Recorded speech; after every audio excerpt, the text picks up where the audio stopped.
Dans les titres de cette édition, nous sommes le 5 octobre et c'est la journée dédiée aux enseignants au plan mondial. Cette journée met en lumière l'importance et le rôle des enseignants dans le système éducatif. À l'occasion, la rédaction s'est intéressée aux difficultés qu'éprouvent les enseignantes des classes de la maternelle.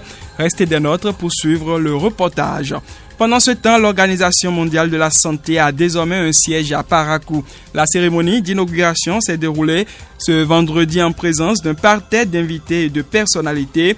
Une cérémonie qui consacre également le lancement officiel de la stratégie de coopération pays OMS Bénin 2023-2027. Précision à suivre dans ce 13h. Et puis la lutte contre le phénomène du ramassage du sable de rigole sur les voies secondaires de Parakou prend une tournure répressive. Plusieurs contrevenants pris en flagrant délit au quartier d'Amagourou se sont vus flanquer des amendes. Une action qui donne le top de l'opération Tolérance Zéro face au ramassage du sable de rigole sur les voies publiques, nous dira dans ce 13h Abdoulaye Issa, il est le chef du quartier d'Amagourou. À suivre bien d'autres informations, les nouvelles sportives, celles à l'échelle continentale et dans les dernières minutes, le rétro hebdomadaire de la semaine qui s'achève. C'est la charpente de l'édition. Bonjour à tous et bienvenue dans Fraternité Midi Magazine.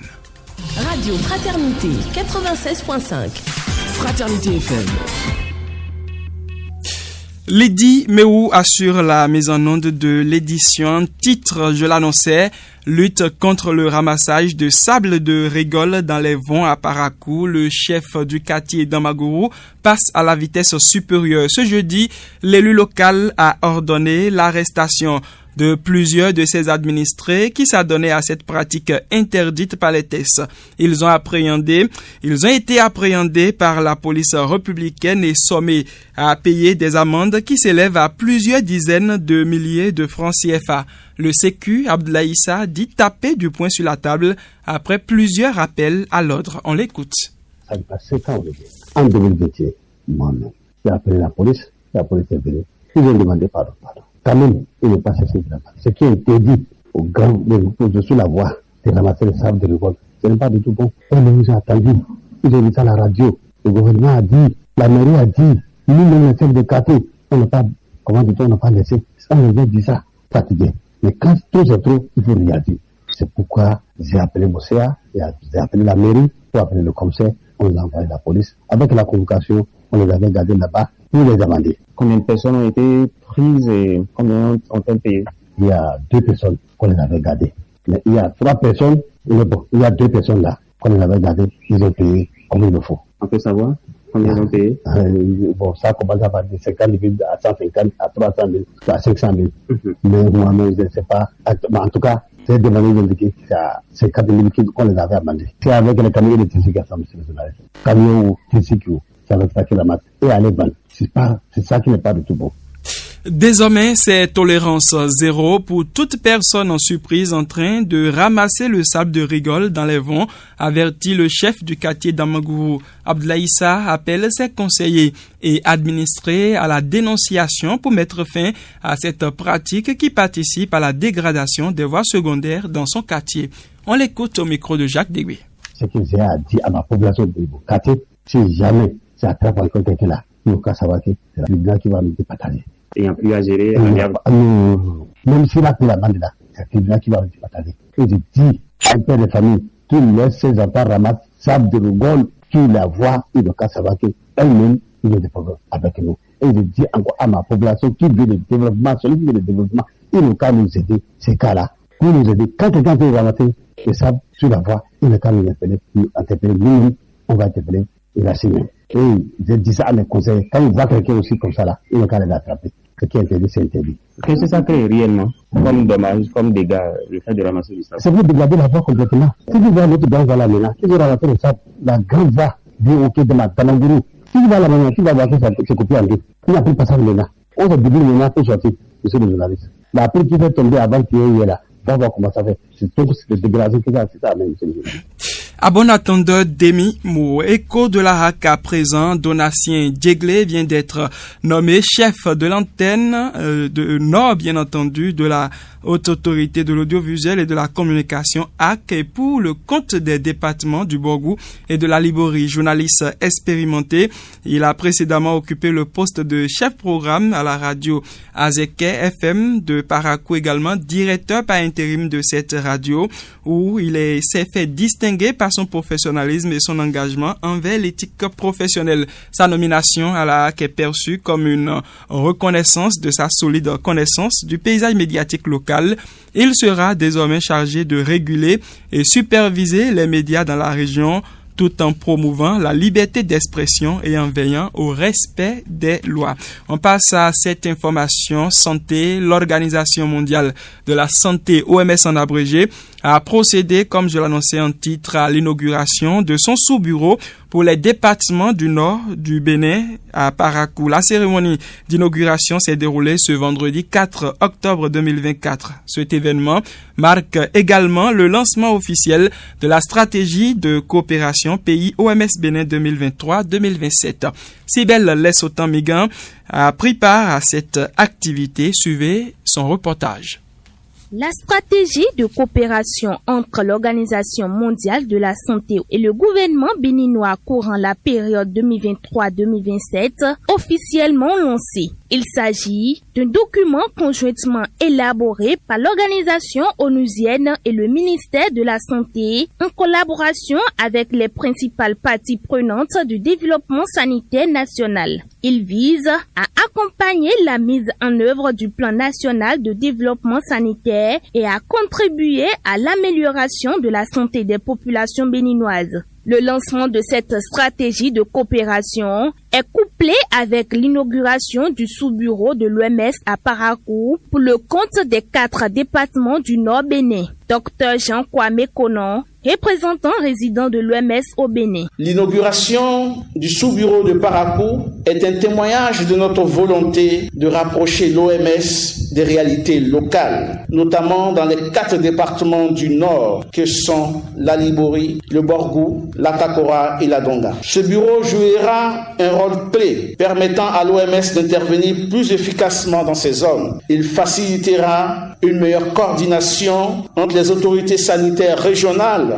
garantissant ainsi que nos actions répondent de manière directe aux besoins spécifiques des populations locales. Aminata Sarr est la coordinatrice du système des Nations Unies au Bénin. Avec les objectifs prioritaires de ce plan cadre des Nations Unies pour le développement durable au Bénin, ils sont également en adéquation avec la vision du PAG2 du gouvernement béninois, notamment en matière d'amélioration des infrastructures, de formation du personnel de santé et de protection des populations les plus vulnérables. Au nom des bénéficiaires, le préfet du Borgou, Djibril Maman Cissé, a salué les efforts de l'OMS et du gouvernement béninois dans l'amélioration des soins de santé pour les populations du Nord Bénin. L'autorité préfectorale s'engage à accompagner l'organisation dans l'atteinte de ses objectifs. Voudrais-je renouveler l'engagement des préfets à accompagner les actions du programme d'action du gouvernement en vue d'offrir de meilleures conditions de vie aux populations. Monsieur le représentant résident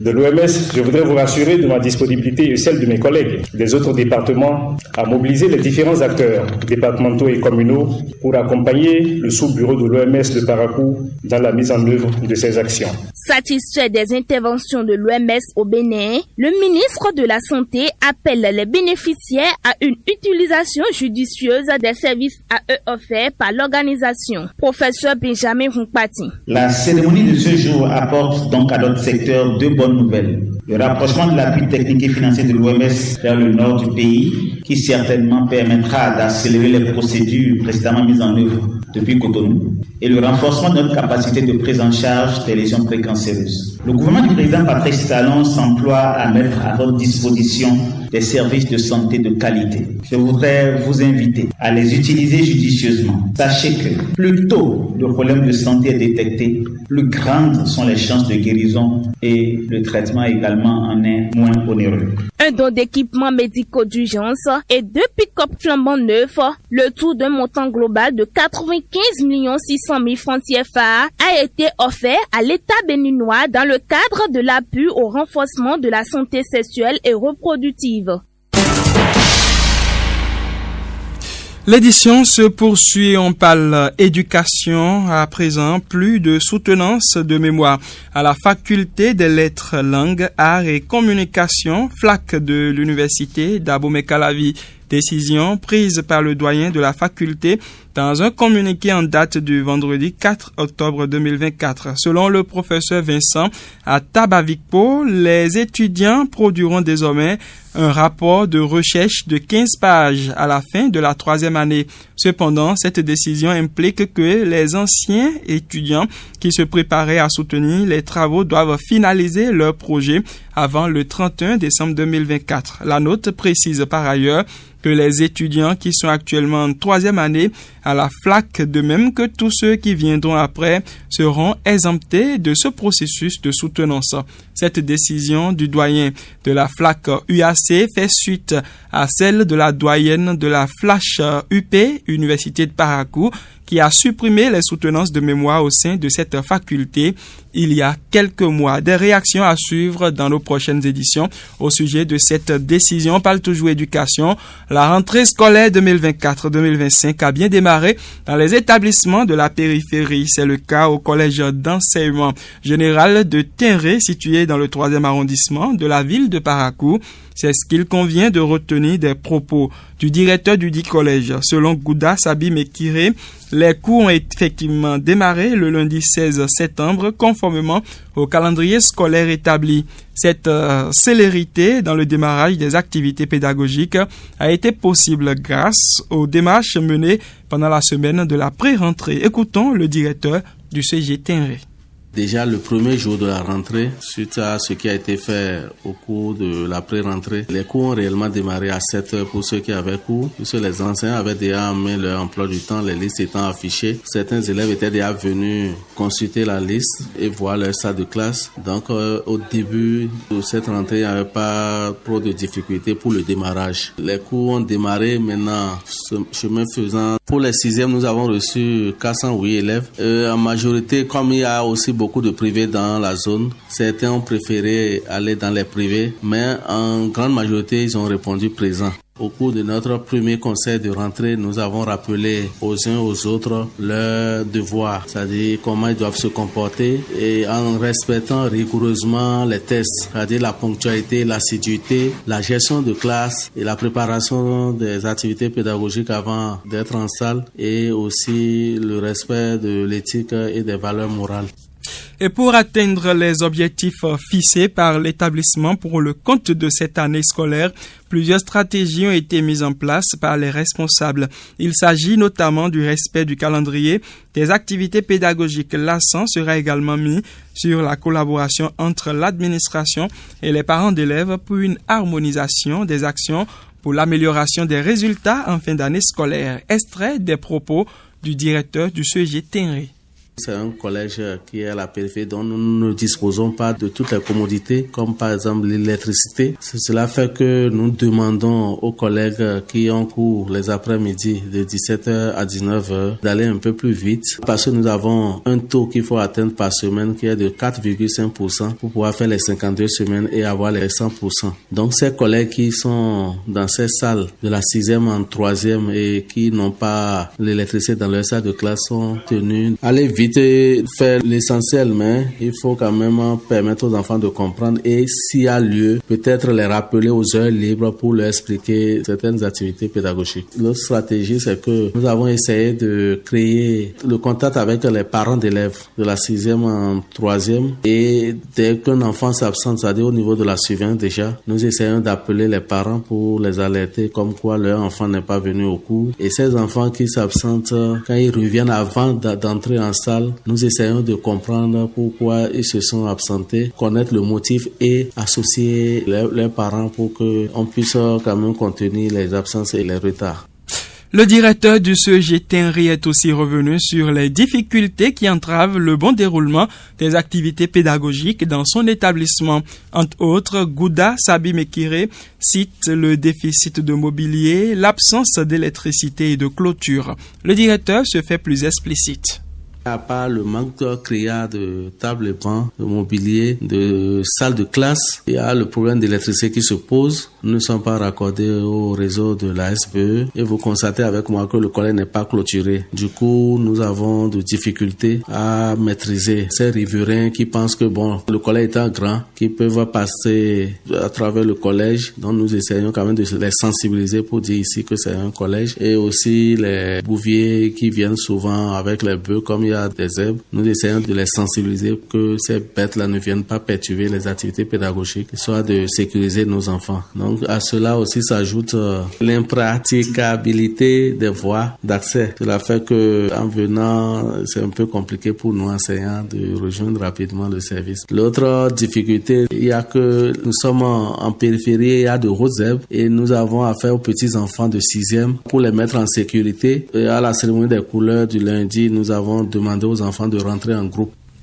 On reste dans le chapitre éducation pour insister sur cette difficulté à laquelle les écoles primaires publiques sont confrontées à chaque rentrée scolaire, l'insuffisance des mobiliers. Cette année encore, plusieurs écoles enregistrent cette difficulté. C'est le cas à l'école primaire publique Sinangourou. Conséquence, les écoliers, autant pour moi, se retrouvent à 5 sur une table.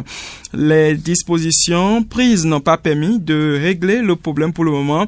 Outre cette difficulté, l'école ne dispose pas d'un pan de clôture, ce qui favorise les actes de vandalisme et d'autres actes qui portent atteinte aux mœurs. Extrait des propos de Igor Dosouyovo, il est le directeur de l'EPP Sinangourou Groupe B, il confirme.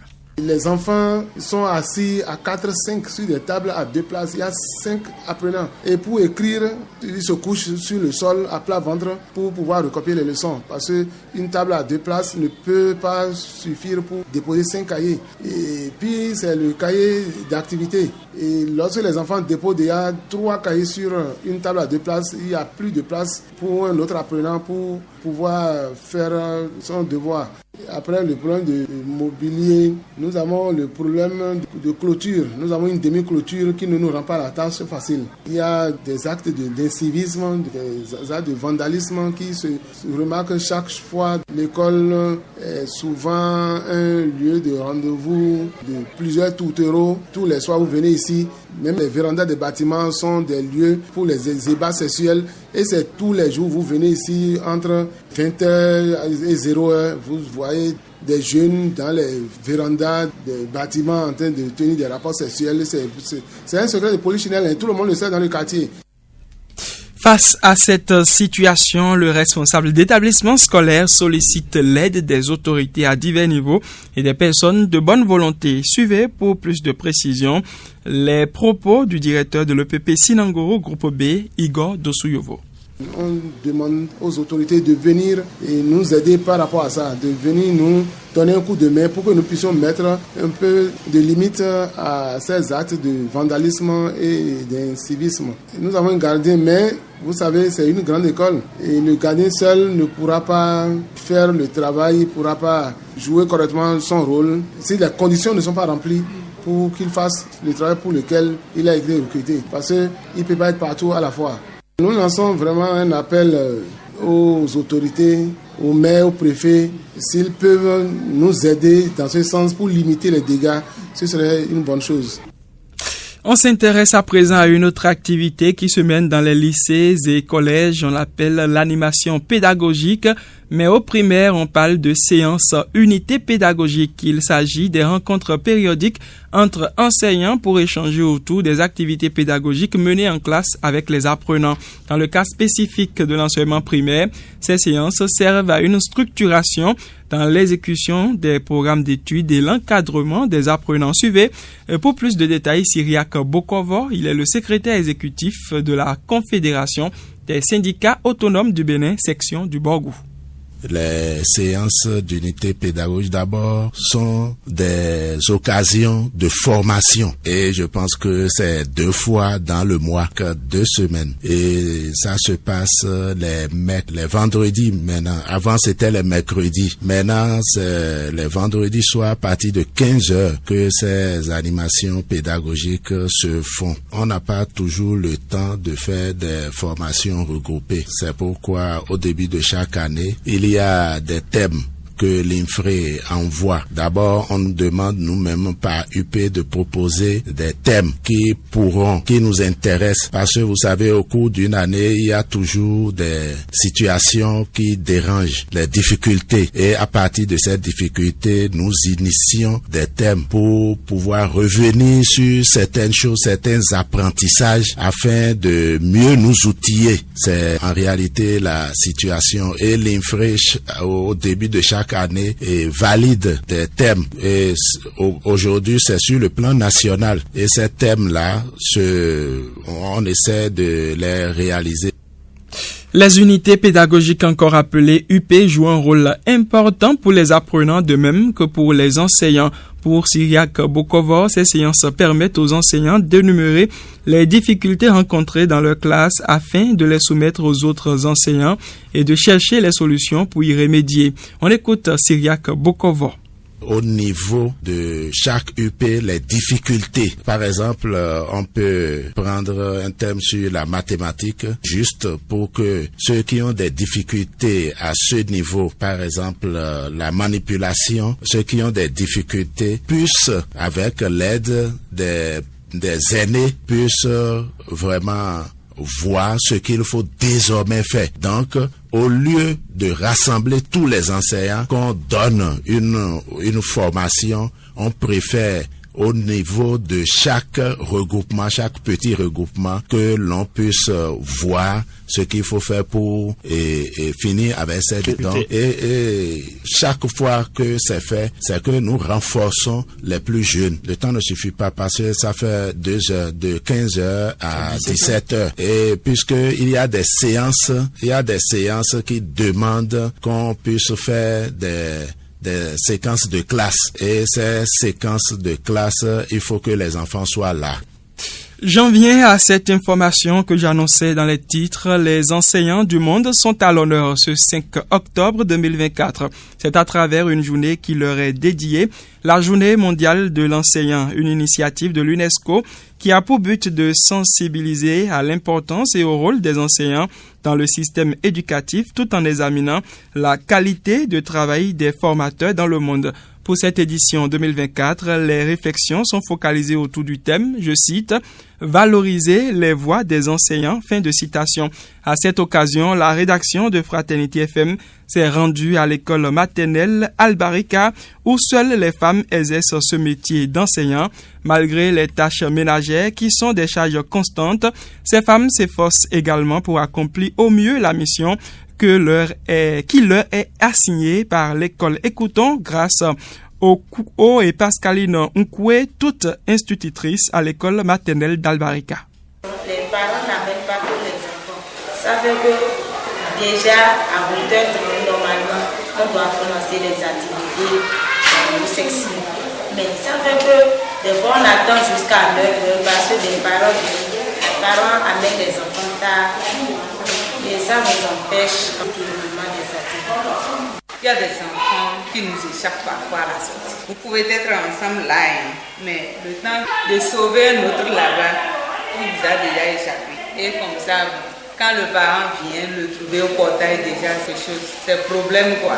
Vous ne vous occupez pas des enfants, vous laissez les enfants comme ça. Bon, en tout cas, on essaie de les expliquer quand même. Mais ils ne comprennent pas facilement.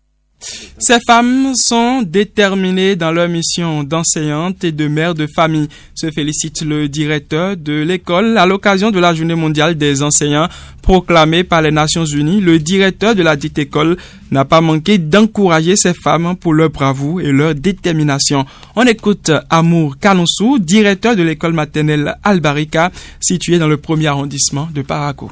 Je tiens à féliciter mon personnel. Vous savez, je n'ai que des collaboratrices. Donc, ce sont des femmes que l'État sort d'Amazon. Ce sont de braves collaboratrices qui aiment leur travail, qui se donnent à la tâche. Et vous savez, ce n'est pas facile de concilier les obligations de la maison à celles de la fonction, à celle de la profession à l'école. Mais je les vois au quotidien en train de donner le meilleur d'elles-mêmes pour répondre à leurs devoirs. Donc c'est le lieu de les remercier et leur du courage.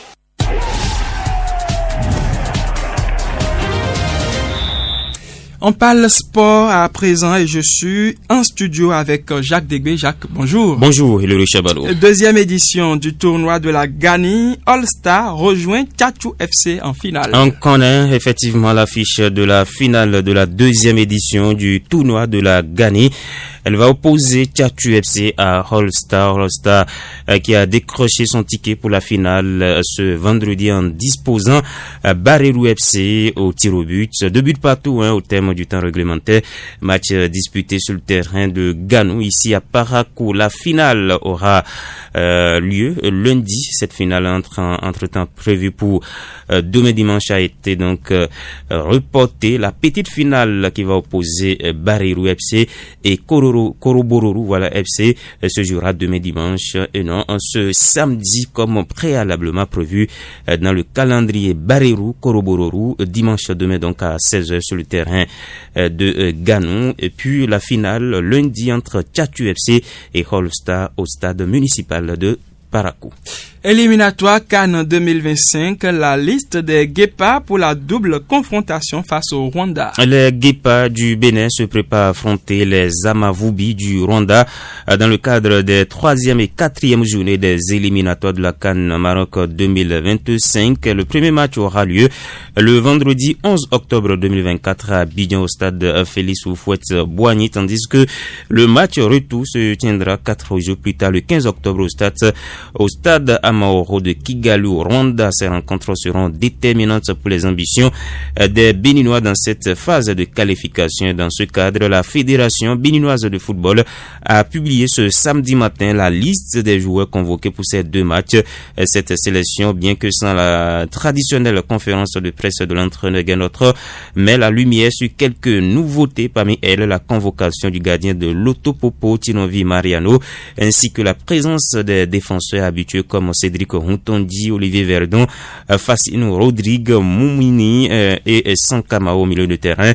On retrouve les piliers tels que Olaïtan Junior et Ceci d'Almeida accompagné de Awangbo Mariano, Aoudo Gislin, Atidikou Samadou et Amoussou Romaric. En attaque, les stars habituels sont également présents avec le capitaine Steve Mounier, Jodel Dosso, Andreas Rontondi et Touzin Ayogun qui auront la responsabilité de mener les offensives béninoises. Merci Jacques Degbé. On fait un tour sur le continent.